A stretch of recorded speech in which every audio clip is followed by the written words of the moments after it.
Essa pesquisa, ela faz parte, né, de uma série sobre a história da divulgação científica no Brasil e, particularmente, sobre a história das feiras de ciências no Brasil. O objetivo, né, amplo dela é mais analisar mais detalhadamente quais foram, né, os atores, os processos, as dinâmicas de institucionalização das feiras, os objetivos, as justificativas, e documentar isso e analisar para entender melhor como as feiras de ciências foram introduzidas no país, né, e como elas foram apresentadas. Então, a gente tentou, de uma maneira geral, olhar para esse período, né, da década de 60 e 70, que é o período em que as feiras de ciências são introduzidas no país, primeiramente em São Paulo, depois nos outros estados. E nesse artigo a gente apresenta os resultados de uma pesquisa especificamente sobre a trajetória da Feira de Ciências de São Paulo, que foi a primeira e a maior feira organizada nesse período, né? Ela teve 15 edições, a primeira em 1960, que é a primeira feira do Brasil, e ela foi organizada até 1976. E para isso a gente utilizou as matérias de jornal. Então a intenção, particularmente nesse artigo, foi apresentar como a imprensa brasileira cobriu a Feira de Ciências de São Paulo, né, nessas 15 edições. Para isso, a gente recorreu à hemeroteca digital da Biblioteca Nacional, que tem um acervo incrível de jornais, também aos acervos digitalizados da Folha de São Paulo, do Estado de São Paulo e do Globo, que tem seus próprios acervos. No total, a gente analisou 248 registros jornalísticos,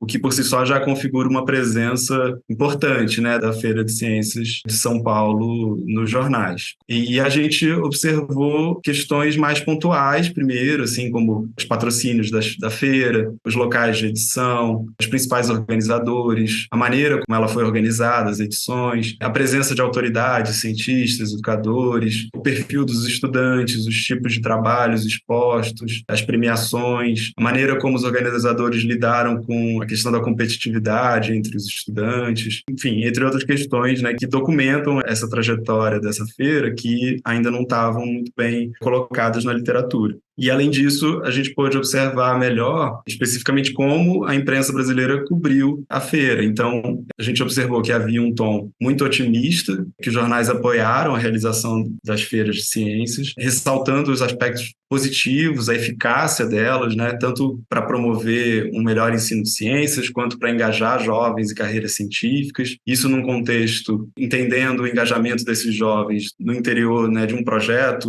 a longo prazo de desenvolvimento baseado em ciência e tecnologia. Os jornais apresentavam essa feira como a maior, a mais desenvolvida, etc. Então, fizeram dela uma espécie de vitrine e modelo para outras feiras da época, colocando ela como uma espécie de centro irradiador desse movimento de feiras de ciências da época, né? Ela era uma prova de que esse modo de ensino experimental, de mão na massa, né, de fazer a experiência nos laboratórios, etc., que isso era muito eficaz. Então, isso foi dos resultados que a gente chegou, né? A gente espera que esse estudo interesse, assim, a quem tem interesse na história da divulgação científica, na história da educação do Brasil, na história das feiras de ciências. Quem está organizando feira de ciências e que talvez se interesse por conhecer um pouco dessa história que já tem 6 décadas, assim, no Brasil.